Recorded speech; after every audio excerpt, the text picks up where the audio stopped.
قل إن صلاتي ونسكي ومحياي ومماتي لله رب العالمين.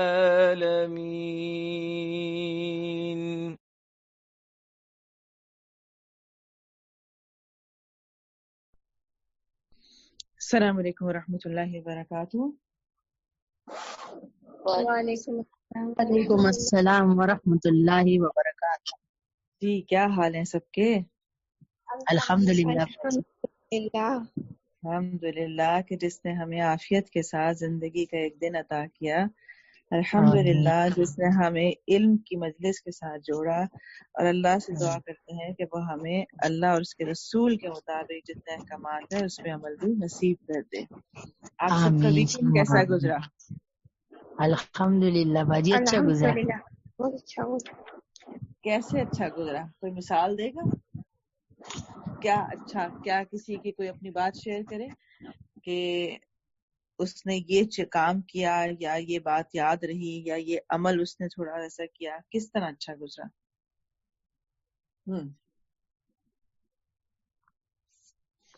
کوئی چیز جس پہ عمل کر سکے، کوئی بات یاد رہ گئی، کوئی شعوری نیکی کی، کسی کی خدمت کی، کچھ بھی.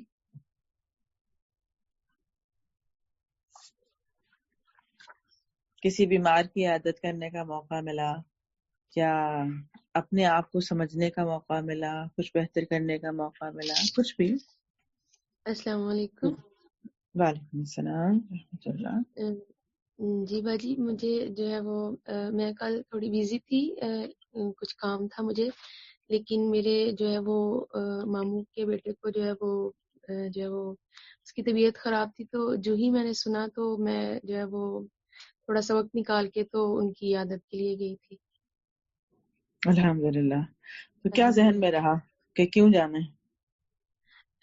باجی یہ بات ذہن میں رہی تھی کہ جب ہم عیادت کے لیے جاتے ہیں تو جو ہے وہ فرشتے ہمارے لیے دعا کرتے ہیں. کیونکہ بعض دفعہ کیا ہوتا ہے کہ ہم یہ سوچ کے چلے جاتے ہیں کہ اگر نہ گئے تو وہ پھر برا منائیں گے، باتیں سنائیں گے، یا بعض دفعہ اس لیے چلے جاتے ہیں کہ وہ بھی تو آئے تھے نا جب ہم بیمار ہوئے تھے، تو ایسا نہ ہو کہ پھر وہ سمجھیں کہ اچھا ہم گئے تھے. تو یہ جو ہمارے ذہن میں شیطان نیت کے جھول ڈال دیتا ہے، بیسیکلی یہ ہم کر دی نہیں رہے ہوتے ہیں. ہم جتنا بھی ایک مسلمان ہونے کے ناطے جو ہمارے معمولات ہوتے ہیں یا ہمارے کام ہوتے ہیں وہ دینداری پر ہی مبنی ہوتے ہیں. صرف نیت کے جھول کی وجہ سے ہم اسے دینداری بنا نہیں پاتے.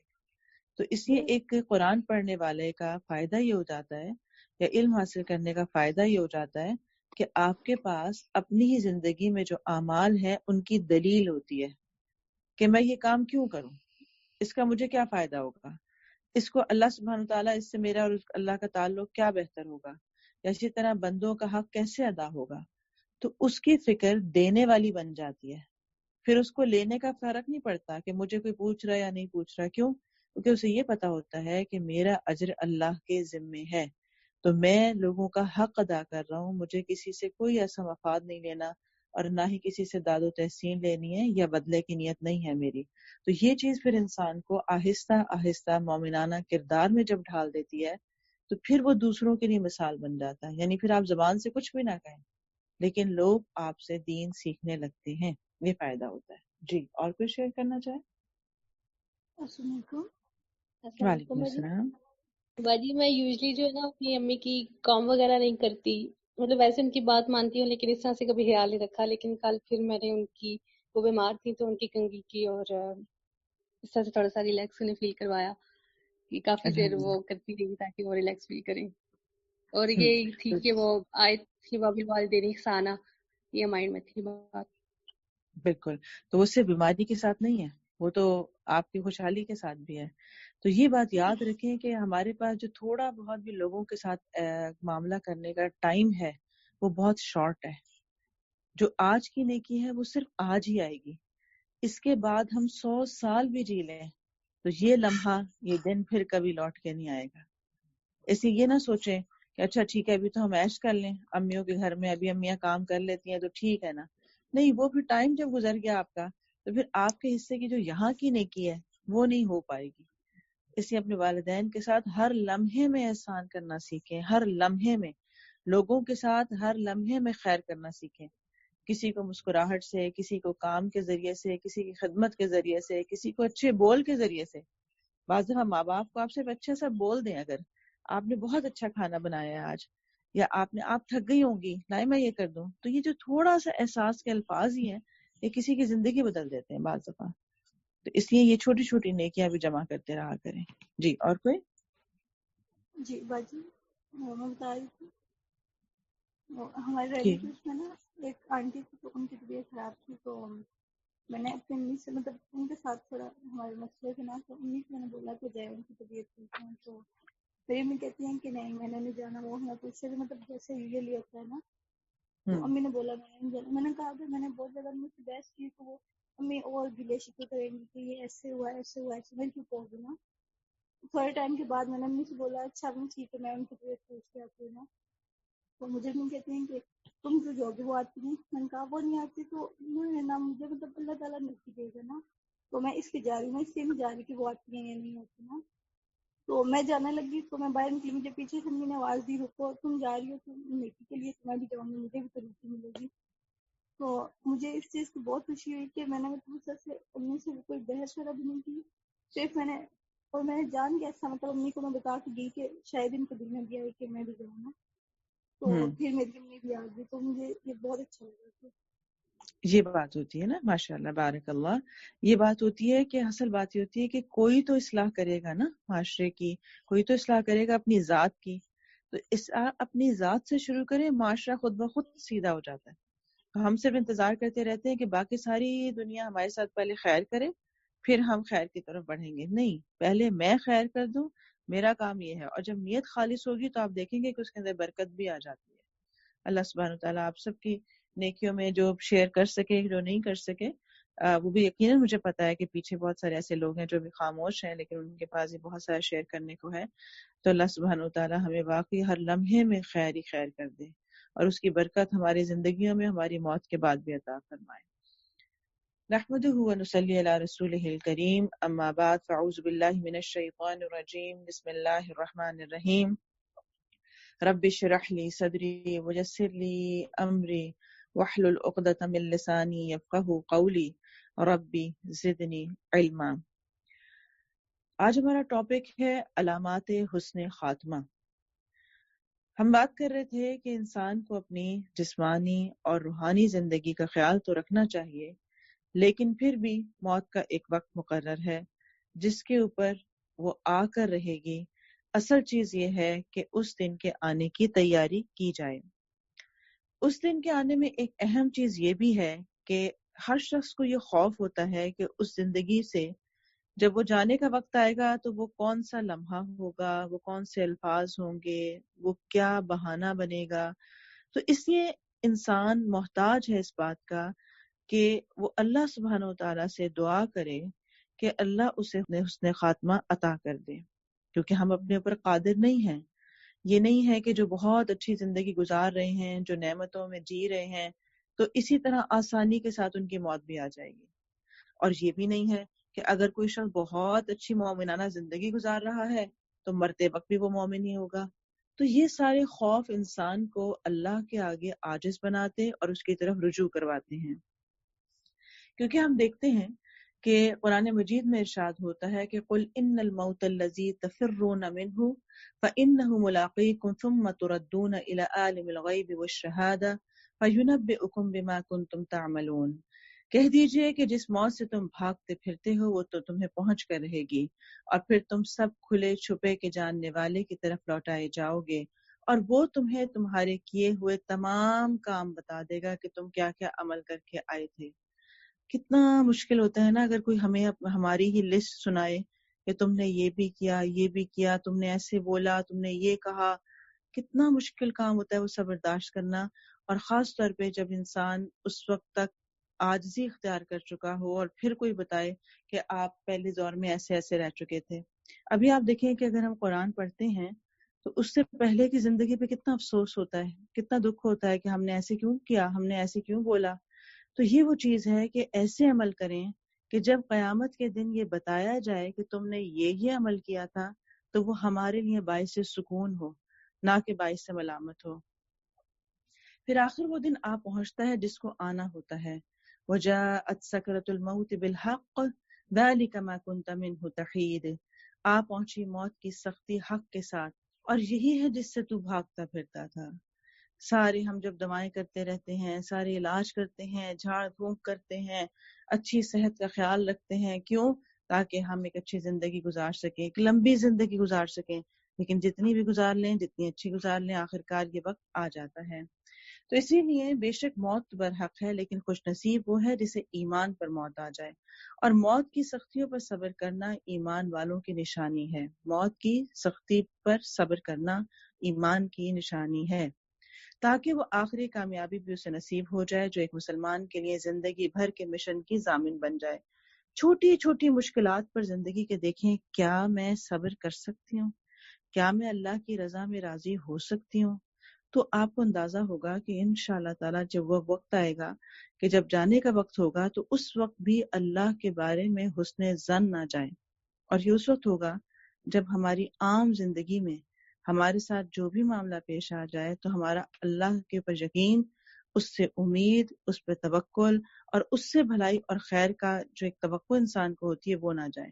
تو اپنا اپنا جائزہ لیں کہ میں بے صبری زیادہ ہوتی ہوں، اللہ کے بارے میں شکوہ زیادہ کرتی ہوں، یا اللہ کے بارے میں مجھے وہم جلدی آنے لگتے ہیں، کیا ہوتا ہے میرا معاملہ؟ تو جیسا ہے اس کے بارے میں اللہ سے دعا کرتے رہیں کہ اللہ مجھے اپنے بارے میں حسن ظن رکھنا، کہیں ایسا نہ ہو کہ میں مشکلات میں ابھی تو بہت اچھا ایمان ہوں، لیکن جس وقت مشکل آ جائے تو میرا ایمان ہاتھ سے چلا جائے۔ پھر قرآن ہمیں بتاتا ہے کہ ساحران فرعون نے ایمان لانے کے بعد فرعون کی طرف سے موت کی دھمکیوں کے موقع پر بھی دعا کی تھی، جب اس نے کہا تھا نا کہ میں تمہارے ہاتھ پاؤں کٹوا دوں گا، تو کیونکہ وہ ایمان لے آئے تھے، اور اس نے کہا کہ میری اجازت کے بغیر کیسے ایمان لائے؟ تو انہوں نے اپنا جب دیکھا کہ ایسا موقع ہے کہ ہمیں اپنا ایمان پہ ثابت قدم رہنا مشکل نہ ہو جائے کہیں، تو انہوں نے اللہ کی طرف رجوع کیا کہ ربنا افرغ علینا صبرا وتوفنا مسلمین، کہ اللہ ہمیں ایسا صبر عطا فرما، ہم پہ انڈیل دے صبر، افرغ ہوتا ہے ایسے انڈیلنا جیسے، اور ہمیں مسلمان فوت کرنا، یعنی ایسا نہ ہو کہ اس کی طرف سے پہنچائی جانے والی سختیاں ہمیں ایمان سے ہی پھیر دیں۔ تو یہ ایسی ایسی دعائیں، جو چھوٹی چھوٹی سی دعائیں ہیں، جو انسان کو اپنے بارے میں خطرہ بھی رہتا ہے کہ کہیں ایسا نہ ہو کہ میرے جانے کے وقت میں بالکل ہی بدل جاؤں، تو اسی دعا یاد کر لینی چاہیے۔ پھر اسی طرح ایک فرما بردار مسلمان کی اہم ترین تمنا یہ ہوتی ہے کہ اس کا خاتمہ ایمان پر ہو، اور جب وہ اس دنیا سے رخصت ہو تو اللہ اس سے راضی ہو۔ کوئی ایسا معاملہ ہو جائے کہ وہ کوشش میں جو لگا ہوا ہے اللہ کو راضی کرنے کی، تو وہ اس کا خاتمہ اس بات پر ہو۔ اب یہ بات صرف تمنا کی حد تک نہیں ہے، بلکہ اس کے لیے دعا بھی کرتے رہنے چاہیے، اور صرف دعا نہیں بلکہ اطاعت کی زندگی گزارنے کی بھی کوشش کرنی چاہیے، تاکہ ہم جیسے اعمال کر رہے ہوں گے اس کا خاتمہ بھی انہی کے اوپر ہو۔ کیونکہ حدیث میں آتا ہے کہ جیسے تمہاری زندگی ہوگی ویسے تمہاری موت ہوگی، اور جیسے تمہاری موت ہوگی ویسے ہی تم اٹھائے جاؤ گے۔ تو اس لیے آپ دیکھتے ہوں گے کہ بعض دفعہ کچھ لوگ عام زندگی میں بہت عام سے ہوتے ہیں، بہت زیادہ کوئی نیک بھی نہیں نظر آتے ہیں، لیکن وہ اپنے نیت، اپنے اخلاص، اپنی دعاؤں، اور اپنے کسی ایک معمولی سے ایسے چھوٹے عمل جو کہ لوگوں پر عیاں بھی نہیں ہوتا، اس کی وجہ سے ایک ایسے خاتمہ کو پاتے ہیں کہ ان کے پر لوگ رش کرتے ہیں۔ بعض دفعہ آپ کسی کو دیکھتے ہیں، میں نے ایک ایسی خاتون کو دیکھا نہیں، مراد یہ تھی کہ ہمارے اپنی کلیگ تھیں، تو ان کی، اور بہت ہی ایسے جیسے آپ کہتے ہیں نا دیہات سے، اور بالکل ان پڑھ، اور بالکل اس طرح سے اسٹینڈرڈ وائز بھی بالکل ویسے، لیکن وہ بڑے ساری زندگی پیسے جوڑ کے عمرہ کرنے گئیں، اور ان کے بیٹوں نے کہا بھی کہ آپ ابھی نہ جائیں، جیسے چچا وغیرہ کے ساتھ اور باقی لوگوں کے ساتھ، ہم آپ کو لے جائیں گے جب ہم جائیں گے۔ تو انہوں نے کہا نہیں، جب تم جس قابل ہوگے تو میں تمہارے ساتھ پھر چلی جاؤں گی، ابھی تو میں جاتی ہوں۔ اور وہاں جا کے انہوں نے عمرہ کیا، اور وہاں جا کے انہوں نے کہا کہ میرا دل چاہتا ہے کہ میں یہاں سے نہ جاؤں۔ تھوڑی سی ان کی طبیعت خراب ہوئی اور وہیں پہ ان کا انتقال ہو گیا، تو اور وہیں جنت البقیع میں ان کی تدفین ہو گئی۔ اب آپ مجھے بتائیں کہ انسان سوچ بھی نہیں سکتا کہ اچھا کوئی ایسا شخص جو بالکل وہ آتا ہے نا خفین اور تقین، کہ بالکل خفیہ ہوتا ہے، اس کا تقوی بھی بالکل خفیہ ہوتا ہے، لیکن اللہ سبحانہ و تعالیٰ اس کی خواہش کے مطابق اسے وہاں پر موت عطا کر دیتے ہیں جہاں وہ چاہتا ہے کہ میں اللہ کی قربت میں ہوں اور میں نیکیوں پر میرا خاتمہ ہو جائے۔ تو یہ مثالیں دیکھ کے انسان کو ایک امید بنتی ہے کہ اچھا ہم جیسے لوگ بھی ایسا ہو سکتا ہے کہ حسن خاتمہ میں یہاں تک پہنچ جائے۔ تو اس لیے اللہ تعالیٰ سے بہت دل سے دعا مانگنی چاہیے، کیونکہ ہماری نیکی کام نہیں آتی ہے، اللہ کا فضل کام آ جاتا ہے۔ تو اس لیے موت کے وقت پہ کچھ ایسی علامات ظاہر اللہ سبحانہ و تعالیٰ بعض دفعہ کر دیتے ہیں جن کو دیکھ کر انسان کو یہ اندازہ ہو جاتا ہے کہ اس کو حسن خاتمہ نصیب ہوا ہے۔ اب اس میں سے ایک علامت یہ ہوتی ہے کہ کلمہ توحید کی توفیق مل جانا۔ حضرت معاذ بن جبل کہتے ہیں کہ رسول اللہ صلی اللہ علیہ وسلم نے فرمایا، مرتے وقت جس کے زبان پر آخری الفاظ لا الہ الا اللہ ہوں گے وہ جنت میں داخل ہوگا۔ تو اسی لیے جو اپنے ایسے لوگ ہیں کہ جو جانے کے قریب ہوتے ہیں ان کی فکر کرنی چاہیے، ان کے نزدیک واقعی کلمہ کو ایسے پڑھنا چاہیے کہ جیسے آپ اس کی فکر میں اسے پڑھوانا چاہ رہے ہیں۔ تو اور اس معاملے میں بہت کانشیس رہنا چاہیے کہ اس وقت میں ادھر ادھر کی باتیں کرنا، بار بار بیماری آئے گئے کو بیماری کا تذکرہ سناتے رہنا، یا پھر اس کے سامنے کوئی مایوسی کی باتیں کرنا، یا اپنے گھر کے کاموں میں لگے رہنا، تو یہ چیز بھی ایک ڈیوٹی کی طرح یا ایک مسلمان کے حق میں شامل ہے کہ اس کا جب آخری وقت آئے تو اس کے نزدیک والے اس کی مدد کریں اور اس کو کلمے کے اوپر خاتمے کے لیے کوشش کریں۔ پھر پیشانی پر پسینہ آنا۔ حضرت بریدہ بن الخصیب بیان کرتے ہیں کہ وہ خراسان میں تھے کہ اپنے بیمار بھائی کی عیادت ہو گئے۔ وہ موت و حیات کی کشمکش میں تھے، دیکھا تو ان کی پیشانی پسینے سے شرابور تھی۔ آپ نے کہا کہ اللہ اکبر، میں نے رسول اللہ صلی اللہ علیہ وسلم کو فرماتے سنا ہے کہ مومن کی موت کے وقت پیشانی پر پسینہ ہوتا ہے۔ تو یہ چھوٹی چھوٹی ایسی نشانیاں ہیں کہ جو اللہ تعالیٰ بعض دفعہ حسن خاتمہ کے لیے ظاہر کر دیتے ہیں۔ پھر جمعے کی رات یا جمعے کے دن موت آنا۔ حضرت عبداللہ بن عمر کہتے ہیں کہ رسول اللہ صلی اللہ علیہ وسلم نے فرمایا، جو مسلمان جمعے کے دن یا جمعے کی رات فوت ہو اللہ اسے قبر کے فتنے سے بچا لے گا۔ تو یہ دعائیں اپنی دعاؤں میں شامل کر لیں کہ اللہ ہمیں حسن خاتمہ عطا فرمائے اور جمعے کے دن کی مبارک گھڑی کی، مبارک لمحوں کی اور مبارک اعمال کے ساتھ جو ہے ہمارا خاتمہ ہو۔ گواہی یا قیاس کا ہونا۔ علامات سے ہٹ کر بظاہر اچھے اعمال کرنے والے مسلمان کے لیے بھی یہ قیاس کرنے کی اجازت نہیں ہے کہ اللہ نے اس کے ساتھ اچھا ہی معاملہ کیا ہوگا، یعنی نیک سے نیک کے بارے میں بھی یہ نہیں کہہ سکتے کہ یہ جنتی ہے۔ کیونکہ ہم نہیں جانتے کہ اللہ کا اور اس کا معاملہ کیا تھا، یا اللہ نے اس کے ساتھ قبولیت کی ہے یا نہیں کی ہے۔ ام علا جو ایک انصاری صحابی عورت تھی، انہوں نے رسول اللہ صلی اللہ علیہ وسلم سے بیعت کی۔ بیان کرتی ہیں کہ آپ نے قرہ ڈال کر مہاجرین کو بانٹ دیا۔ ہمارے حصے میں عثمان بن مظعون آئے، ہم نے ان کو اپنے گھر میں اتارا اور وہ اس بیماری میں مبتلا ہوئے جس میں انہوں نے وفات پائی۔ جب ان کی وفات ہو گئی اور غسل اور کفن سے فارغ ہوئے تو رسول اللہ صلی اللہ علیہ وسلم تشریف لائے۔ میری زبان سے یہ نکل گیا کہ ابو صاحب، اللہ تعالیٰ تم پر رحم کرے، میں اس بات کی گواہی دیتی ہوں کہ اللہ نے تم کو آخرت میں عزت دی۔ یہ سن کر رسول اللہ صلی اللہ علیہ وسلم نے فرمایا کہ تم کو کیا معلوم کہ اللہ نے ان کو عزت دی؟ میں نے کہا یا رسول اللہ، میرے ماں باپ آپ پر قربان، پھر اور کن لوگوں کو اللہ عزت دے گا؟ کیونکہ رسول اللہ صلی اللہ علیہ وسلم نے فرمایا، اللہ کی قسم عثمان کی موت تو آن پہنچی ہے اور میں تو ان کے لیے بہتری کی امید رکھتا ہوں، لیکن یقین سے کچھ نہیں کہہ سکتا۔ اللہ کی قسم میں اللہ کا رسول ہوں، لیکن مجھ کو بھی معلوم نہیں کہ میرے ساتھ کیا ہوگا۔ بہت اچھا اس میں قاعدہ بتایا گیا ہے کہ اگر کسی کے بارے میں ایسا گمان ہو کہ وہ شخص بہتر تھا، اچھا تھا، تو یہ کہا جا سکتا ہے کہ میرا گمان ہے کہ اللہ اس کے ساتھ اچھا معاملہ کر دے گا انشاءاللہ، یا میرا خیال ہے کہ وہ بہت اچھا انسان تھا، میرا خیال میں نے اسے نیکیاں کرتے ہوئے دیکھا تھا۔ تو اپنا خیال، اپنا گمان یا اپنی بات کہی جا سکتی ہے، لیکن حتمی بات کہنا کہ فلاں جنتی ہے، اس نے تو ساری زندگی کوئی گناہ ہی نہیں کیا، اور اس میں ہم بعض بڑے مبالغے پہ چلے جاتے ہیں، میں نے تو اسے کبھی اس کے ہاتھ میں تسبیح کے علاوہ کوئی اور چیز دیکھی ہی نہیں، حالانکہ ایسا نہیں ہوتا۔ تو ان چیزوں سے بھی احتیاط کرنی چاہیے۔ اسی طرح حدیث میں آتا ہے کہ جو مسلمان بھی مرے اور 4 قریبی پڑوسی اس کے حق میں بھلائی کی گواہی دے دیں تو اللہ تعالیٰ فرماتے ہیں کہ میں نے تمہاری بات مان لی اور جو تم نہیں جانتے اسے میں نے معاف کر دیا، کیونکہ ہمارے اللہ نے پردے رکھے ہوئے ہوتے ہیں. لوگوں کو ہماری نیکی نظر آتی ہے لیکن ہمارے گناہ تو نظر نہیں آتے. تو اس لیے اللہ سبحانہ وتعالیٰ کا بہت کرم ہوتا ہے اس بندے پر جس کے بارے میں اچھے گمان لوگوں کے اندر ڈال دیے جاتے ہیں. اللہ کا فضل ہے یہ، اور اس کے عیبوں کو چھپا لیا جائے. بعض اوقات مرتے ہوئے شخص کو حالات نزع میں مبتلا دیکھ کر اس کے جنتی یا جہنمی ہونے پر قیاس کر لیا جاتا ہے. یہ سراسر غلط طرز عمل ہے. جان کنی برحق ہے اور یہ سختی کسی نہ کسی حد تک ہر ایک پر آتی ہی ہے. نبی اکرم صلی اللہ علیہ وسلم پر بھی نزع کی کیفیت طاری تھی. آپ شدید تکلیف کے عالم میں فرماتے جاتے تھے کہ اللہ کے سوا کوئی معبود نہیں، موت کے لیے سختیاں برحق ہیں. ام المومنین حضرت عائشہ فرماتی ہیں کہ نبی صلی اللہ علیہ وسلم میرے سینے اور تھوڑی کے درمیان فوت ہوئے، اور بوقت وفات آپ کی تکلیف دیکھنے کے بعد میں نے کبھی کسی کے بارے میں تکلیف کم ہونے کا تصور نہیں کیا، کیونکہ آپ نے جب دیکھا کہ آپ تکلیف میں ہیں تو آپ نے جان لیا کہ اب موت کسی پر بھی آسان اس طرح نہیں ہوگی. یعنی مراد کیا ہے کہ کوئی نیک ہو یا بد ہو یا کچھ بھی ہو، اگر آپ کسی کے جسم کا بال کھینچے تو تکلیف ہوگی. کیوں؟ کیونکہ اس کے جسم کے کو تکلیف دی جا رہی ہے.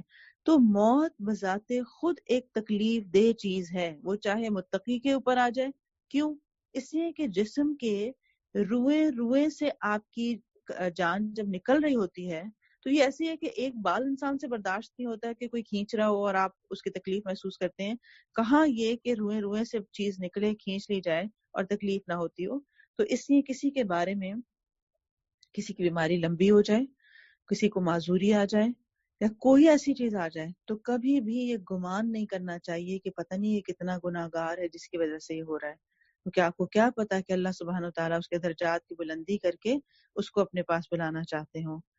کیونکہ آتا ہے کہ بعض دفعہ ایک شخص کا درجہ اللہ سبحانہ وتعالیٰ نے اپنے ہاں ایک اعلیٰ مقرر کر دیا ہوتا ہے، لیکن وہ شخص اپنے اعمال کے ذریعے سے اس تک نہیں پہنچ پاتا. تو پھر مختلف آزمائشوں، بیماریوں یا ایسی چیزوں کے ذریعے سے اس کو اس اعلیٰ مقام تک لایا جا رہا ہوتا ہے. تو اس لیے ہمیشہ حسن ظن ہی رکھنا چاہیے، کیونکہ مومن کا معاملہ ہر لمحے میں خیر ہی ہوتا ہے، چاہے اسے تکلیف پہنچے چاہے نعمت مل جائے. اب اس سے یہ بھی ثابت ہوا کہ اچھے اعمال کی گواہی بھی دینی چاہیے. یعنی یہ نہیں ہے کہ اگر آپ کو پتا بھی ہے لیکن آپ خاموشی اختیار کریں، کیونکہ ایسے موقع کے اوپر فرشتے اس گواہیوں کو لکھ رہے ہوتے ہیں. لہٰذا کسی کے بارے میں اچھی بات کہنا، اس کے اچھے عمل کو یاد کرنا، اپنے ساتھ پہ اس نے آپ کے پاس احسان کیا اس کو ذکر کرنا چاہیے. مگر اس سے اچھے عمل پر اللہ تعالیٰ نے کس کے ساتھ کیا معاملہ کیا ہے یہ کوئی بھی حتمی بات نہیں کہہ سکتا. اس پر زندوں کی طرف سے کوئی قیاس آرائی کرنا منع ہے. اسی طرح بری موت سے پناہ کے لیے مصنون دعائیں بھی موجود ہیں جو کہ آپ اسی کتاب کے اینڈ پہ دیکھیں گے کہ وہ بھی کرنی چاہیے، یعنی حسن خاتمہ کی دعا بھی اور بری موت سے بچنے کی دعا. پھر وفات کے بعد لواحقین کی کچھ ذمہ داریاں ہو جاتی ہیں. جیسے بھی ہم نے کہا کہ جس وقت کوئی شخص موت کی بے ہوشیوں میں ہوتا ہے تو اس وقت جو سائیڈ میں لوگ اس کے ساتھ ہوتے ہیں ان کی ذمہ داری بنتی ہے کہ اس کی تمام ان ضروریات کا بھی خیال رکھیں جو جاتے ہوئے چاہیے. یعنی اللہ کے بارے میں اس سے ظن ہونا، کلمہ پڑھوانا، اس کو مستقل اللہ کے بارے میں ایک ایسی اچھی بات کی خوشخبری دیے رکھنا جس کی وجہ سے وہ اللہ کے بارے میں جانے کے، اللہ کی طرف جانے کے لیے آسان ہو جائے اس کے لیے. پھر لواحقین کی ذمہ داریوں میں یہ بھی آتا ہے وفات کے بعد کہ جب روح نکل جائے تو میت کی آنکھیں بند کر دی جائیں. ام سلمہ سے روایت ہے کہ رسول اللہ صلی اللہ علیہ وسلم ابو سلمہ کے پاس تشریف لائے جبکہ وفات کے بعد ان کی آنکھیں کھلی ہوئی تھیں. تو آپ نے ان کی آنکھیں بند کر دی اور پھر فرمایا بے شک جب روح قبض کی جاتی ہے تو آنکھیں اس کا پیچھا کرتی ہیں. میت کے ہاتھ پاؤں سیدھے کر دیے جائیں اور سر کے نیچے سے تکیہ نکال دیا جائے. کیوں؟ کیونکہ باڈی تھوڑی دیر کے بعد جو ہے وہ اکڑنے لگتی ہے، کیونکہ ہماری باڈی میں جتنی بھی فلیکسیبلٹی ہے وہ بلڈ سرکولیشن کی وجہ سے ہے. جب ہارٹ بند ہو جاتا ہے، بلڈ سرکولیشن ختم ہو جاتی ہے تو وہ بالکل جمنا ایک طرح سے فریز ہونے لگتی ہے. تو اب آپ جس حالت میں ہوگی باڈی اسی حالت میں پھر وہ رہ جاتی ہے اور پھر سیدھا نہیں کیا جا سکتا. اس لیے ضروری ہے کہ جب کسی کی وفات ہو تو آنکھیں بند کی جائیں، اس کے ہاتھ پاؤں اسٹریٹ بالکل سیدھے کر دیے جائیں. اور اگر آپ کو لگ رہا ہے کہ وہ بعض وجہ سے پاؤں کھلنے لگتے ہیں یا کوئی ایسی چیز ہوتی ہے تو اس صورت میں دونوں انگوٹھوں کو کسی کپڑے سے باندھ دیا جائے، پٹی سے لے کے دونوں انگوٹھوں کو کیوں باندھ دیا جاتا ہے؟ تاکہ اسٹریٹ رہے، اور اسی طرح غسل دینے میں آسانی ہو، قبر میں اتارنے میں آسانی ہو. اسی طرح بعض دفعہ کسی کے منہ کھل رہا ہوتا ہے تو اس صورت میں بھی آپ نے دیکھا ہوگا کہ ان کے سر پہ اس طرح پٹی باندھ دی جاتی ہے گردن کے نیچے سے لا کر اوپر سر تک، تاکہ منہ بند ہو جائے. تو ان سب چیزوں کا اہتمام اسی وقت کرنا چاہیے. اسی طرح اگر کانٹیکٹ لینسز ہیں یا مصنوعی دانت لگے ہوئے ہیں اور آسانی سے نکل سکتے ہیں تو ان کو اتار لیا جائے، زیورات وغیرہ اتار دیے جائیں. پھر اسی طرح میت کو کسی چادر سے ڈھانک دیا جائے کہ جب رسول اللہ صلی اللہ علیہ وسلم کی وفات ہوئی تو انہیں دھاری دار چادر سے ڈھانک دیا گیا تھا. کیوں؟ کیونکہ وہ ایک میت کا ہوتا ہے کہ کبھی کسی کا کچھ حال میں ہے، کبھی کسی حال میں ہے، تو وہ بھی چیز مناسب نہیں لگتی ہے، بلکہ اس کو ڈھانک دینا اس کی حرمت میں شامل ہے. قریبی عزیزوں کا اس موقع پر غمزدہ ہونا یا رونا فطری سی بات ہے، مگر چیخنا، چلانا، زبان سے واویلا کرنا، یہ سب چیزیں جو ہیں وہ شریعت کے مطابق نہیں ہیں. اللہ سے صبر مانگیں اور اس کے حق میں دعا کرنا شروع ہو جائیں. جیسا رویہ گھر والوں کا ہوتا ہے ویسا ہی رویہ آپ دیکھیں باہر سے آنے والوں کا ہوتا ہے. جب گھر والے خود میت کے لیے پرسکون ہوتے ہیں، دعاؤں میں مشغول ہوتے ہیں، کوئی ذکر کر رہے ہوتے ہیں، بخشش کی دعائیں کر رہے ہوتے ہیں، تو باہر سے آنے والے بھی پرسکون ہو کر بیٹھنا شروع ہو جاتے ہیں. ابو سلمہ کی وفات پر گھر والوں میں سے کچھ لوگ چیخ کر رونے لگے تو رسول اللہ صلی اللہ علیہ وسلم نے فرمایا، تم اپنی جانوں کے لیے بھلائی کی دعا کرو، اس لیے کہ فرشتے جو تم کہتے ہو اس پر آمین کہتے ہیں. لہٰذا اپنے لیے بھی اور دوسروں کے لیے بھی صبر کی دعا مانگنی چاہیے اور بخشش کی دعا مانگنی چاہیے. کیوں؟ کیونکہ یہ قبولیت کا وقت ہے. اور اسی میں جس شخص کو خاص طور پہ پتا ہو کہ میں بے صبر آسانی سے ہو جاتا ہوں، ایون بڑے بڑے صبر کرنے والے بھی اس وقت اپنے حوصلے کھو دیتے ہیں، تو اس لیے اللہ تعالیٰ سے بھلائی ہی مانگتے رہنی چاہیے کہ اللہ میں ہر موقع پہ شریعت کے مطابق ہی عمل کروں اور میری سوچ کو ویسے کر دیجیے گا جیسے کہ تقاضا ہے ایک مومن کا کیسا ہونا چاہیے. اب اس موقع کے اوپر اچھی بھلی بات کرنا چاہیے. جیسے میں نے ایک دیکھا شہید کی والدہ تھیں، اور ظاہری بات ہے آپ کو پتا ہے کہ جب جوان بچوں کی بیٹوں کی شہادت ہو اور پھر اچانک کیونکہ ایسی موت ہو جو ایکسپیکٹڈ نہیں ہوتی، تو سوچ سکتے ہیں کہ کتنے بڑے حوصلے کی بات ہے کہ شاید دور سے دیکھنے والے لوگوں کے حوصلے پست ہو جاتے ہیں ایسی خبر کو سن کے، یا اس طرح کے کہ کیسے صبر آتا ہوگا ایسی ماؤں کو. لیکن اللہ سبحانہ وتعالیٰ کا بڑا فضل ہوتا ہے کہ وہ ایسے موقع پر اپنے ایمان والوں کو صبر عطا کر دیتا ہے.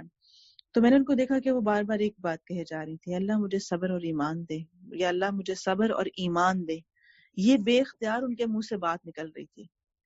تو یہ جو چیز ہے اپنے لیے خود ہی مانگنا، کہ آپ کو اندازہ ہو رہا ہے کہ ایسا نہ ہو کہ میں اپنے اولاد کی، اپنے پیارے کی محبت میں کوئی میرے منہ سے بات نہ نکل جائے، کوئی واویلا نہ ہو جائے، تو اپنے لیے خود ہی مانگنا شروع کر دیا اس چیز کو.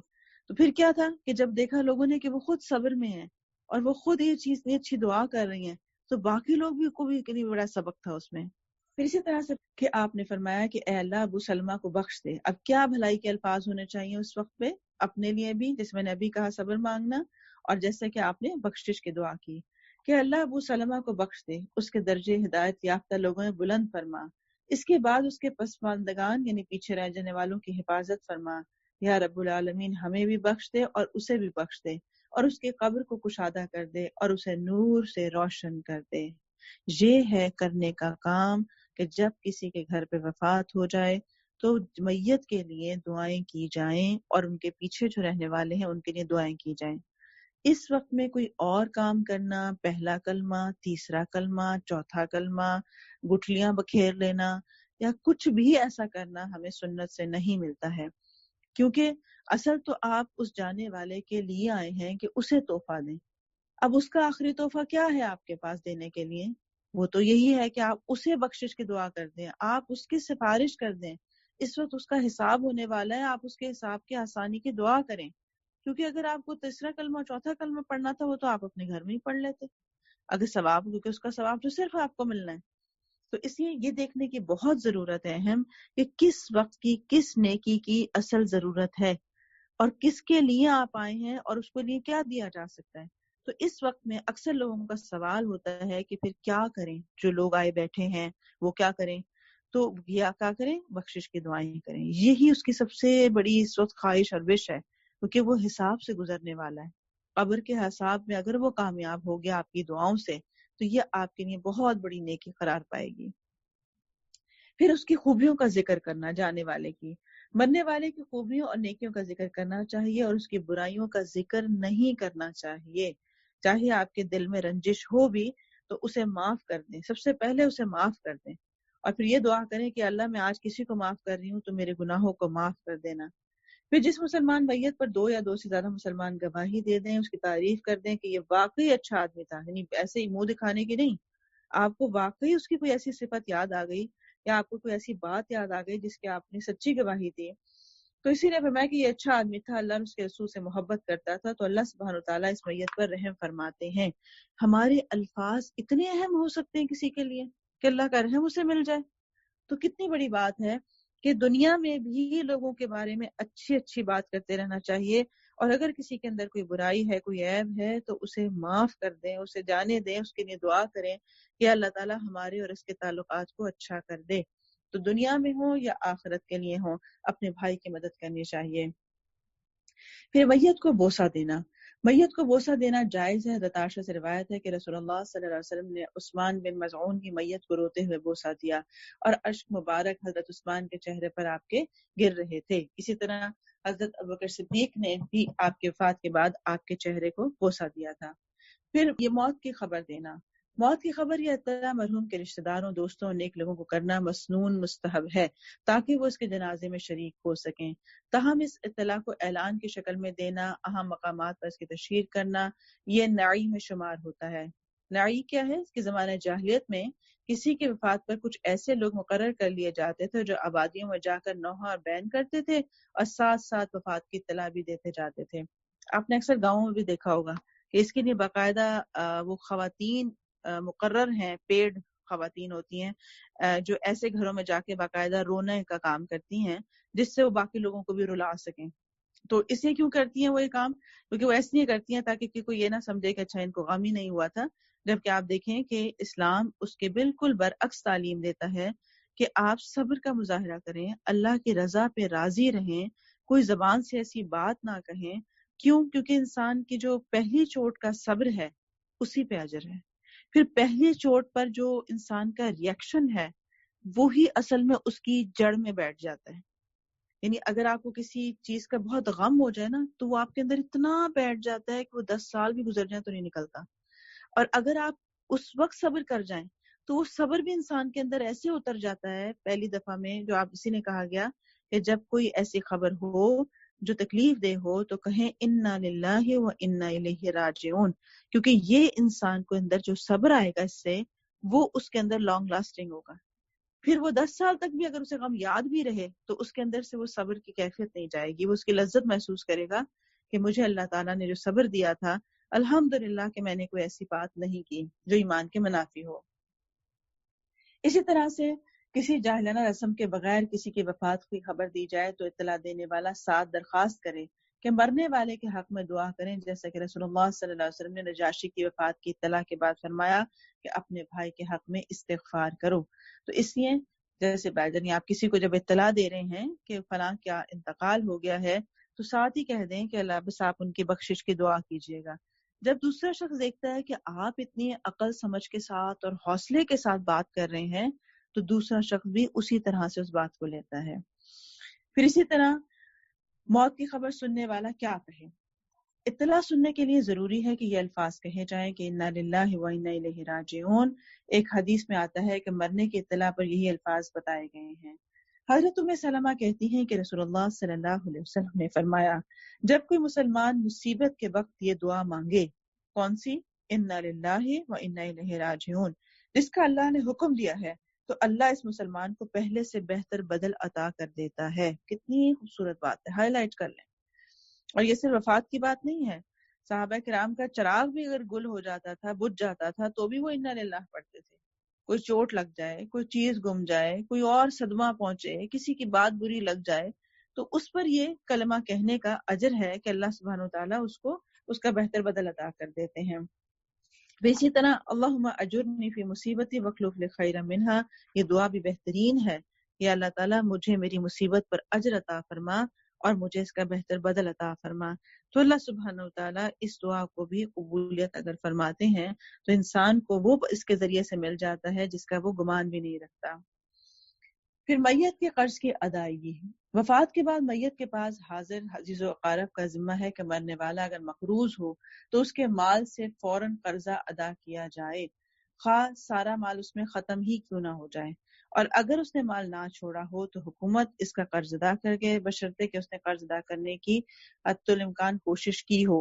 اور اگر حکومت ادا نہ کر سکے تو جو بھی مسلمان اس کا قرضہ ادا کرے گا تو یہ ایک بہت بڑا احسان ہوگا، گویا یہ بھی نیکی کے طور پر کیا جائے. اور قرض کی ادائیگی کے لیے آپ کو پتا ہے کہ اگر زکوٰۃ بھی استعمال کی جا سکتی ہے. کوئی ایسا شخص ہو کہ جو غریب تھا اور بیچارہ قرض ساری عمر نہیں ادا کر پایا بلکہ اس کی اپنی زندگی مقروض گزری صرف اپنی بنیادی ضروریات کے لیے، تو ایسے شخص کا قرضہ ادا کرنا زندگی میں بھی بہت بڑی نیکی ہے. تو دیکھیں اپنے ارد گرد میں کون سے ایسے لوگ ہیں جو صرف اپنے آٹے پانی دال کے لیے قرض پہ چلتے ہیں. ان کی مدد کریں، ان کا راشن اپنے ذمے لے لیں جو جتنا لگا سکتا ہے.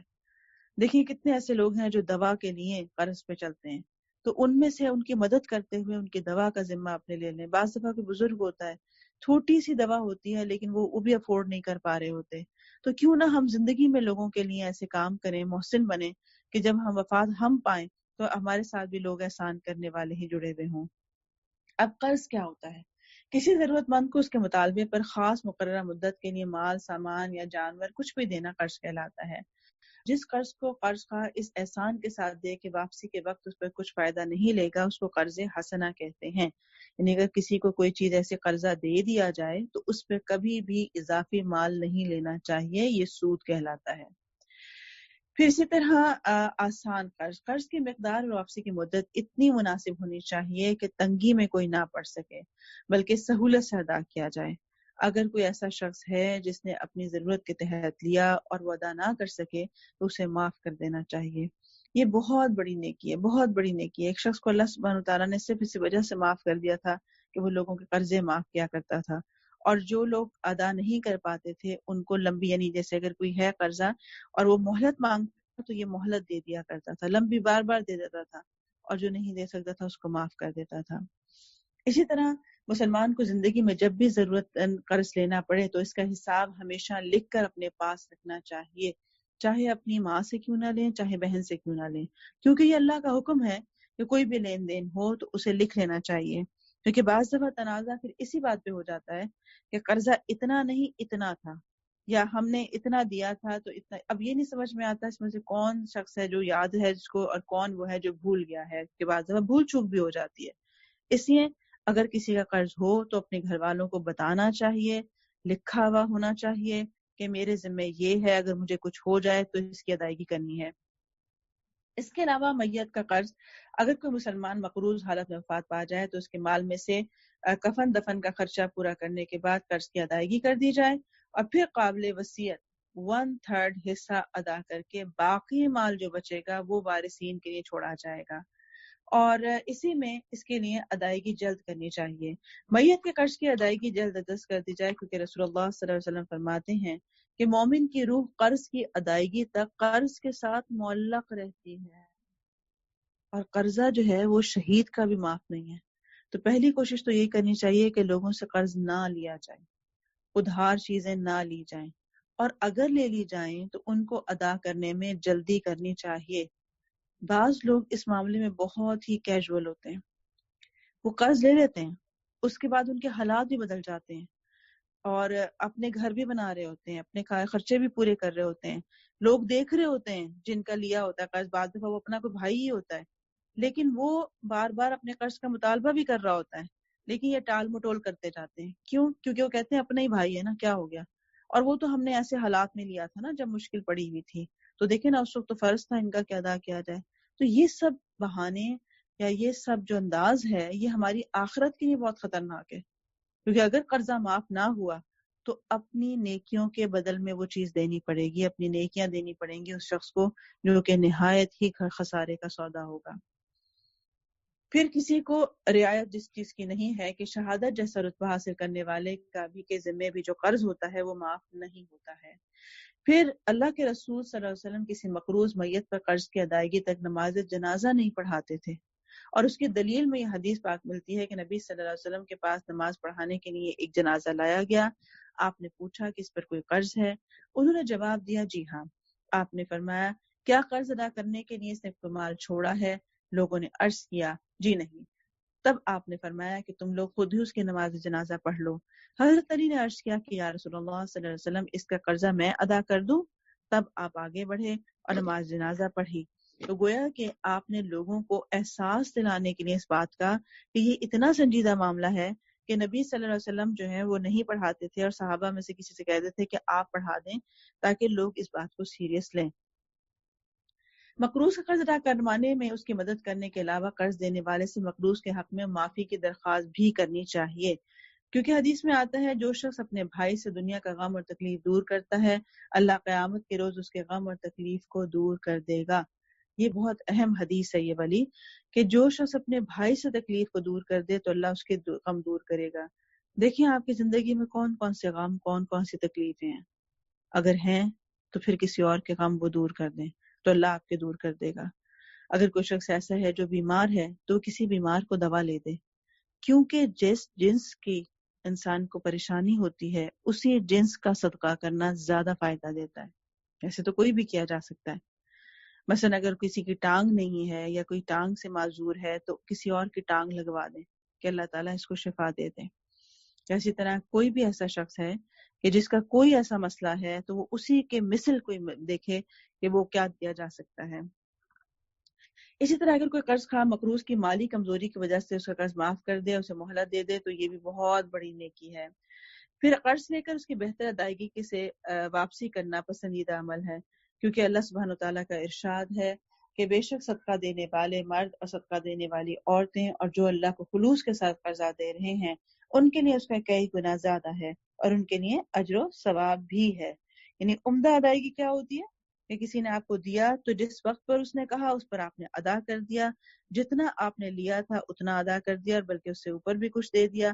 تو یہ چیز ہوتی ہے، یعنی مثلا اگر کوئی آپ سے ایک پیالہ آٹا بھی لیتا ہے تو یہ بھی کیا ہے، ایک طرح کا ادھار ہی ہوتا ہے۔ ویسے تو یہ ہے کہ مدد کے لیے بھی ہے کہ آپ ایک دوسرے کی پڑوسی کی مدد کر دیں، لیکن آپ کہتے ہیں کہ نہیں میں اس نے ایک پیالہ میں نے آٹا لیا میں اس کو لوٹا دوں، تو اس کو زیادہ بھر دینا، یعنی ایک ہوتا ہے لیول کرنا، آپ کہتے ہیں نہیں میں زیادہ، یعنی ادائیگی عمدہ ادائیگی کیا ہوتی ہے کہ اس سے بڑھ کر ادا کرنا جتنا اس کا حق تھا۔ اب اسی میں ہم دیکھتے ہیں کہ نبی صلی اللہ علیہ وسلم کی جو اپنی زندگی ہے وہ اسی طرح کے پیٹرن پر گزری کہ آپ نے لوگوں کے ساتھ حسن معاملہ کیا اور احسان کا رویہ، یعنی اپنا ہاتھ ہمیشہ اوپر رکھا، دینے والا رکھا اور محسن بن کے آپ نے معاملہ کیا۔ آپ نے ایک مرتبہ قرض کے طور پر ایک اونٹ لیا اور اسے اچھا اور عمر میں اس سے بڑا اونٹ واپس کیا، یعنی یہ نہیں کہ صرف ویسا ہی ہو یا وہی والا، نہیں، آپ نے جب دیا تو وہ اونٹ بھی بہتر تھا اور عمر میں بھی بہتر تھا۔ تو آپ نے فرمایا کہ اچھا انسان وہ ہے جو ادائیگی اچھی کرے۔ کہاں ادائیگی اچھی کرے؟ ہر چیز میں۔ کسی نے سلام کیا جواب اچھا دے، کسی نے بات کی سنے اچھے طریقے سے، کسی سے مال لیا ادائیگی اچھی کرے، کسی سے کوئی چیز لی تھی اس کو بہتر حالت میں واپس کرے اور اس کو ضرورت پڑے تو بھی حاضر رہے۔ پھر اسی طرح دیتے اور لیتے وقت اپنے موڈ کو ٹھیک رکھے۔ بعض دفعہ کسی کو قرضہ دے رہے ہوتے ہیں اپنے ہی بہن بھائی کو کسی کو، لیکن ہم اس انداز سے دیتے ہیں کہ اس کی تذلیل کر رہے ہوتے ہیں۔ اسی طرح بعض لوگ واپس کرتے ہیں قرضہ لیکن اس انداز میں کرتے ہیں کہ جیسے ان کا احسان تھا کہ یہ واپس کر رہے ہیں، اور اس کو چار باتیں بھی سنا کے واپس کر رہے ہوتے ہیں کہ اچھا آپ نے تو مانگا مجھ سے قرضہ واپس اور ایسے کیا۔ تو یہ سب چیزیں جو ہیں وہ شریعت کے خلاف ہیں، سنت کے خلاف ہیں کہ انسان کسی کو اذیت دے اور احسان جتائے، تو اس میں حسن خوبی کا مظاہرہ کرنا چاہیے۔ حضرت ثوبان بیان کرتے ہیں کہ رسول اللہ صلی اللہ علیہ وسلم نے فرمایا جو آدمی اس حال میں فوت ہو کہ وہ تکبر، مال غنیمت کی خیانت اور قرض سے پاک ہو تو وہ سیدھا جنت میں جائے گا۔ ہائی لائٹ کر لیں کون سی چیزیں جن سے بچنا ہے۔ پھر آتا ہے جی کہ غسل میت کے غسل کا مرحلہ آتا ہے کہ جب وفات کے بعد کہ وہ کیسے ہوگا اور اس کا کفن دفن کیسے ہوگا، کیا کیا جائے گا۔ یہ ایک ایسا کام ہے جو ہر شخص کو آنا چاہیے، جتنے افراد ہیں گھر میں، بچے سے لے کر بڑے تک کو آنا چاہیے، تاکہ اپنے گھر میں اگر کسی کی وفات ہو تو اپنے گھر سے ہی غسل اور کفن کا معاملہ کیا جانا چاہیے، نہ کہ یہ کہ آپ لوگوں کو تلاش کر رہے ہوں، فون کر رہے ہوں، یا پیمنٹ پہ آنے والے سے کہیں سے بھی پکڑ کے آپ کفن دفن کی تیاری کر رہے ہوں.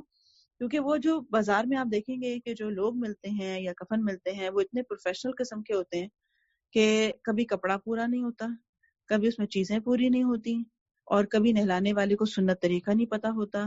تو اس وجہ سے ہر شخص کا، کیونکہ ہر شخص جو مومن ہے اسے یہ پتا ہونا چاہیے کہ کیسے کفن دفن ہوتا ہے، کیسے نماز جنازہ پڑھائی جاتی ہے، اور اپنے بیٹے ہی ہونے چاہیے باپ کو نماز جنازہ پڑھانے والے، نہ کہ کسی مولوی کو بلا کے پڑھوانا. تو یہ سب چیزیں سیکھنے سے تعلق رکھتی ہیں. اب یہ غسل میت اور کفن کا جو معاملہ ہے یہ ہم انشاءاللہ بعد میں پڑھیں گے، کیونکہ یہ بیسیکلی پریکٹیکل چیز ہے. تو میں انشاءاللہ میری کوشش ہوگی کہ آپ کو میں پریکٹیکلی اگر ویڈیو پہ ہوا تو ویڈیو پہ دکھاؤں گی، اور اگر ویسے میں ویڈیو پہ بھی کوشش کروں گی کہ آپ کو دکھاؤں، لیکن ویسے آپ کو کیمپس میں جب آپ کھل جائے گا کیمپس تو آپ کو وہاں پہ انشاءاللہ اس کا ڈیمو بھی دکھایا جائے گا. لیکن میں بھی آپ کو جب ٹائم ہوا تو انشاءاللہ دکھائیں گے آپ کو اگر ہو سکا تو. اس لیے ہم آگے دیکھتے ہیں اس بارے میں کہ اس کو پریکٹیکل پہ رکھتے ہیں اور نیکسٹ آتے ہیں. اب یہ آتا ہے حسن وداع. اب سفر واپسی ہے اسی مطلوب حقیقی کی طرف جس نے اپنے بندے کو کچھ عرصے کے لیے یہاں امتحان گاہ میں بھیجا تھا، تاکہ وہ ایک بہتر روشن مستقبل یعنی آخرت حاصل کرنے کے لیے اپنے حال کی اصلاح کر سکے. اب اس کو اپنے رب کے حضور حاضر ہو کر اپنی زندگی کی کارگزاری پیش کرنی ہے اور اپنے مالک سے ملاقات کرنی ہے.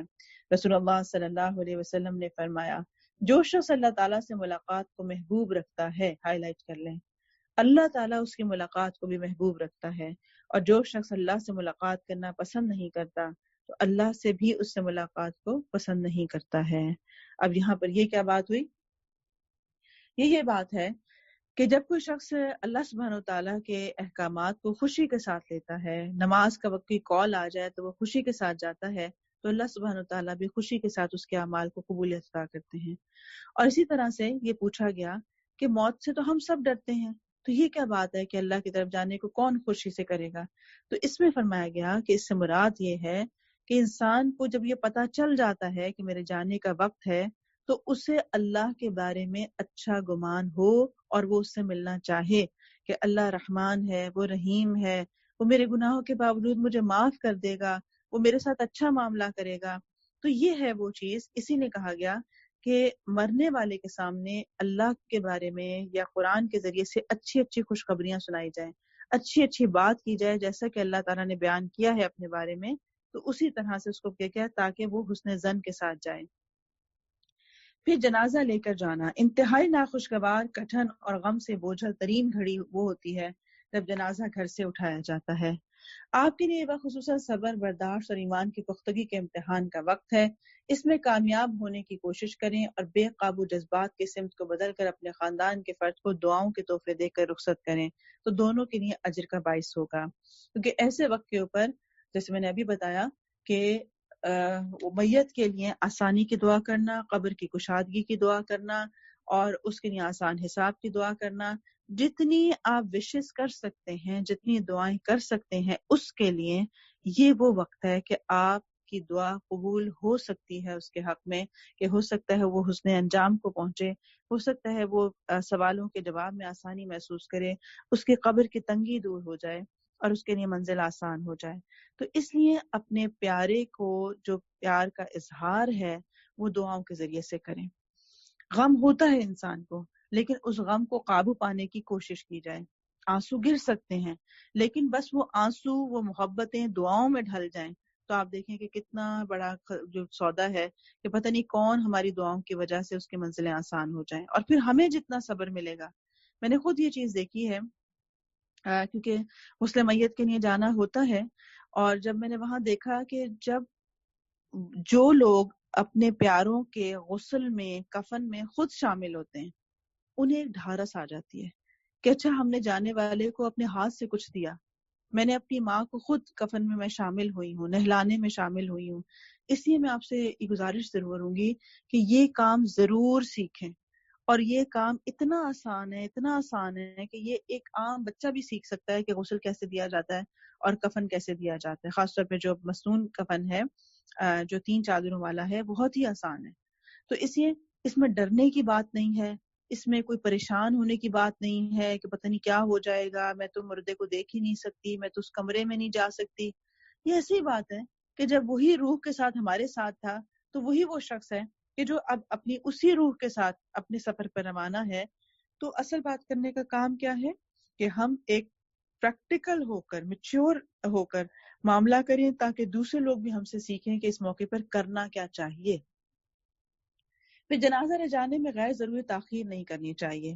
حضرت ابو ہریرہ سے روایت ہے کہ نبی اکرم صلی اللہ علیہ وسلم نے فرمایا جنازہ لے جانے میں جلدی کرو، اس لیے کہ اگر وہ نیک ہے تو وہ ایک بھلائی ہے جس کی طرف تم اسے آگے بڑھاؤ گے، اور اگر وہ اس کے برعکس ہے تو وہ ایک برائی ہے جسے تم اپنی گردنوں سے اتار کر رکھ دو. تو اس لیے اس کے انجام میں جلدی کرنی چاہیے. کہاں یہ کہ ہم انتظار کرتے رہتے ہیں کہ وہ باہر والا بیٹا بھی آ جائے، اور پھر اس کے بعد ہم انتظار کرتے ہیں کہ وہ ہمیں اپنے گاؤں لے کر جانا ہے، اور گاؤں کا سفر بعض دفعہ 8-8 گھنٹے کا ہوتا ہے. تو اب اس بات کا آپ اہتمام کریں کہ جو باہر ہیں لوگ ان کی میتیں پاکستان نہ لے جائیں. یہ بہت اذیتناک مرحلہ ہوتا ہے، کیونکہ آپ دیکھیں کہ وہ ہینڈ اوور ہی نہیں ہو رہا ہوتا کہ کون لے کر آئے گا میت، کون جائے گا یہاں سے. پھر جو پروسیس ہے وہ اتنا تکلیف دہ ہے میت کے لیے کہ اس کو یہاں تک لانا، پھر اس کو پریزرو کرنا، اور پھر اس پہ مسالے لگانا، اس کو اس پروسیس سے گزارنا کہ کس طرح یہ ڈکے نہ ہو اس کی باڈی، پھر یہاں تک آ کے کرنا. تو اس سے ہمیں کیا حاصل ہوتا؟ اگر کوئی کہیں فوت ہو گیا، جیسے کہ ابھی آپ نے حدیث بھی پڑھ لی وہ والی کہ جو جہاں ہے، جہاں جس کی وفات ہو، اسے چاہیے کہ وہ وہیں پر دفن ہو جائے. کیونکہ اگر وہ جنتی ہوگا تو اتنی زمین اس کو اپنی پیدائش سے لے کر وفات تک کی زمین اس کو مل جائے گی وہاں پر. تو یہ چیزیں ہمیں اب رواج ختم کرنے چاہیے کہ ہمیں اپنے گاؤں جا کے ہی دفن کرنا ہے، بلکہ یہ ہونا چاہیے کہ جو جہاں ہے وہیں پر اس کی تدفین کی جائے. آپ کو کیا پتا کہ جہاں وہ آج دفن ہو وہ کسی نیک کا ساتھ مل جائے اس کو قبر کے ساتھ میں بھی، اور جہاں آپ لے کر اسے جا رہے ہیں اپنے آبائی وہاں پر وہ اس کے لیے زیادہ بہتر نہ ہو. تو اس لیے اللہ سے حسن خاتمہ کی جہاں دعا کریں وہاں پر اس کی بھی دعا کرنی چاہیے، یا اللہ ہمیں قبروں کا ساتھ بھی بہترین نیک عطا فرما، کیونکہ قبر میں بھی ایک دوسرے کے ساتھ پڑوسی بن رہے ہوتے ہیں. حضرت ابن مسعود نے نبی اکرم صلی اللہ علیہ وسلم سے پوچھا کہ یا رسول اللہ جنازے کو کس رفتار سے لے جایا کریں؟ آپ نے فرمایا جلدی جلدی دوڑنے کی رفتار سے کچھ کم، یعنی نہ بہت سست نہ بہت دوڑ، بلکہ ایسا جیسے کہ آپ ایک اہم کام سے جب جا رہے ہوتے ہیں تو ایک مناسب رفتار ہوتی ہے. جنازے کے ساتھ جانا اور کندھا دینا مسلمان کا مسلمان پر حق ہے. آپ نے فرمایا جس نے 3 بار جنازے کو اٹھایا اس نے میت کا حق ادا کر دیا، پھر جس قدر اسے زیادہ اٹھائے گا زیادہ ثواب کمائے گا. تو یہ بھی اللہ تعالیٰ کا احسان ہے بندے پر کہ اس نے اس میں بھی اجر و ثواب رکھ دیا تاکہ لوگ شوق سے اپنے بھائی کو اس کی منزل تک پہنچائیں، اور کوئی شخص یہ برڈن فیل نہ کرے کہ اچھا میں کیوں جاؤں یا اس سے خوف زدہ ہو، بلکہ اجر و ثواب کا ذریعہ ہوگا. جنازے کے ساتھ چلنے کی فضیلت میں رسول اللہ صلی اللہ علیہ وسلم کا ارشاد ہے کہ جو شخص ایمان کے ساتھ اور ثواب کی نیت سے کسی مسلمان کے جنازے کے ساتھ چلا، پھر نماز جنازہ اور دفن تک اس کے ساتھ رہا تو وہ 2 قیرات ثواب کے ساتھ واپس آیا، جبکہ 1 قیرات احد پہاڑ کے مثل ہے. جو شخص اس کی نماز جنازہ پڑھ کر دفن سے قبل ہی لوٹ آیا تو وہ 1 قیرات ثواب کے ساتھ واپس آیا. اور ایک موقع پر آپ نے فرمایا کہ بیمار کی عیادت کرو اور جنازے کے ساتھ چلو، یہ عمل تمہیں آخرت کی یاد دلانے والا ہے. اور قیرات کیا ہوتا ہے؟ احد پہاڑ کے برابر اس کا ثواب ہوگا. تو کیسے اللہ سبحانہ وتعالیٰ نے ان باتوں میں اپنے بھائی کے حقوق ادا کرنے میں اجر و ثواب رکھ کے آسان کیا ہے. پھر جنازے کے ساتھ عورتیں نہ جائیں تو یہ زیادہ افضل ہے، اب کیونکہ حضرت ام عطیہ فرماتی ہیں کہ ہمیں عورتوں کو جنازے کے ساتھ جانے سے منع کیا گیا ہے، لیکن تاکید سے منع نہیں ہوا ہے، یعنی نبی صلی اللہ علیہ وسلم نے کوئی سختی نہیں کی اس معاملے میں، لیکن بہرحال عورتیں کیونکہ کمزور دل ہوتی ہیں وہ اس طرح کی چیزوں کو نہیں برداشت کر پاتی، اس لیے بہتر ہے کہ وہ گھر پر ہی رہیں. پیدل جنازے کے ساتھ قریب رہتے ہوئے آگے پیچھے دائیں بائیں چل سکتا ہے، البتہ پیچھے چلنا افضل ہے. سوار کو جنازے کے پیچھے چلنا چاہیے، تاہم بلا عذر سواری پر جانا مکروہ ہے، یعنی جیسے جنازہ جا رہا ہوتا ہے ویسے ہی جانا چاہیے. اگر پیدل جا رہا ہے تو سب کو پیدل ہی چلنا چاہیے، اور اگر بعض دفعہ کسی وین وغیرہ گاڑی میں جو جنازہ گاڑی ہوتی ہے اس میں جا رہا ہوتا ہے تو پھر تو obvious سی بات ہے کہ سب لوگ اپنے گاڑیوں میں پہنچیں گے، لیکن جنازے کو پھر پہلے سے گاڑی سے اتار کے تھوڑی دیر قدم چلا جاتا ہے اس کی قبر تک پہنچانے کے لیے. جنازے کے ساتھ جانے والے خاموش رہیں. بات چیت کرنا، دعا یا کلمہ شہادت کی صدا لگانا، تلاوت قرآن پاک پڑھنا یا کسی حدیث سے یہ باتیں ثابت نہیں ہیں۔ اسی طرح جنازے کے ساتھ بلند آواز سے روتے ہوئے چلنا بھی جنازے کے احترام کے خلاف ہے۔ نبی صلی اللہ علیہ وسلم کے صحابہ کرام جنازوں کے ساتھ بلند آواز ناپسند کرتے تھے، کیونکہ انہوں نے نبی اکرم صلی اللہ علیہ وسلم کا ارشاد سن رکھا تھا کہ جنازے کے ساتھ راگ اور آگ نہ جائے، یعنی راگ لگانے والا انداز نہ ہو، اسی طرح جیسے کلمہ پڑھنے میں یا دعائیں پڑھنے میں یا کوئی اور ایسے اشعار پڑھنے والا انداز نہ ہو۔ جب کسی کا جنازہ آتے دیکھیں تو کھڑے ہو جائیں، پھر اگر اس کے ساتھ چلنے کا ارادہ نہ ہو تو اس کے آگے جانے کے بعد کھڑے رہیں۔ اگر جنازہ کسی ایسے مسلمان کا ہے جو زندگی میں اپنے رب کا فرما بردار بن کر رہا تو اس کی تعریف کرنا اس کے لیے فائدہ مند ہوگا۔ حالانکہ یہ تعریف زندہ انسان کو تکبر میں مبتلا کر دیتی ہے اور منع بھی ہے۔ ایک مرتبہ رسول اللہ صلی اللہ علیہ وسلم کے سامنے کچھ صحابہ کرام نے ایک جنازے کی تعریف کی، آپ نے فرمایا واجب ہو گئی۔ پھر ایک اور جنازے پر سے گزرے تو اس کی برائی کی، آپ نے فرمایا واجب ہو گئی۔ حضرت عمر نے پوچھا کیا چیز واجب ہو گئی؟ آپ نے فرمایا پہلے جس شخص کی تم نے تعریف کی تو اس کے لیے بہشت واجب ہو گئی، یعنی جنت واجب ہو گئی، پھر دوسرے کی تم نے برائی کی تو اس کے لیے دوزخ واجب ہو گئی۔ تم لوگ زمین میں اللہ کی گواہ ہو۔ کتنی بڑی بات ہے، اللہ ہمیں بچائے کہ ہم کبھی بھی کسی کی برائی کرنے والے ہوں اور ہمارے اس گواہی کی وجہ سے اس کے اوپر دوزخ واجب ہو جائے، اللہ ہمیں بچائے۔ تو اس لیے لوگوں کے بارے میں دنیا میں بھی اور اپنے جانے کے بعد بھی اچھے اچھے کلمات یاد کر کر کے ان کی بھلائیاں سوچا کریں، اور آپ دیکھیں گے کہ آپ کو بے شمار یاد آ جائیں گی۔ یہ تو صرف ہماری ایک انا کا اور ایک رقابت کا سا کچھ پردہ پڑ جاتا ہے ہمارے درمیان، شیطان ڈال دیتا ہے، جس کی وجہ سے ہمیں اچھے اچھے بھلے لوگوں کی بھلائیاں نظر نہیں آتی۔ دوسرے جنازے کی برائی صحابہ کرام نے کی تھی اس کے فاسق فاجر اور کھلم بدعتی ہونے کی وجہ سے کہ اس کی بدعملی کی وجہ جائز تھی۔ تو اسی یہ بات یاد رکھنی چاہیے کہ اپنے اعمال بھی ایسے رکھیں کہ لوگوں کی اچھی گواہیاں لینے والے ہوں، لوگوں کے اخلاق، لوگوں کے ساتھ بھلائی اور خیر کے ساتھ پیش آئیں۔ ابو قتادہ انصاری بیان کرتے ہیں کہ رسول اللہ صلی اللہ علیہ وسلم کے سامنے ایک جنازہ گزرا، آپ نے فرمایا آرام پانے والا ہے یا آرام دینے والا، یعنی نیک بخت ہے یا بدبخت؟ صحابہ نے پوچھا آرام پانے والا یا آرام دینے والے کا کیا مطلب ہے؟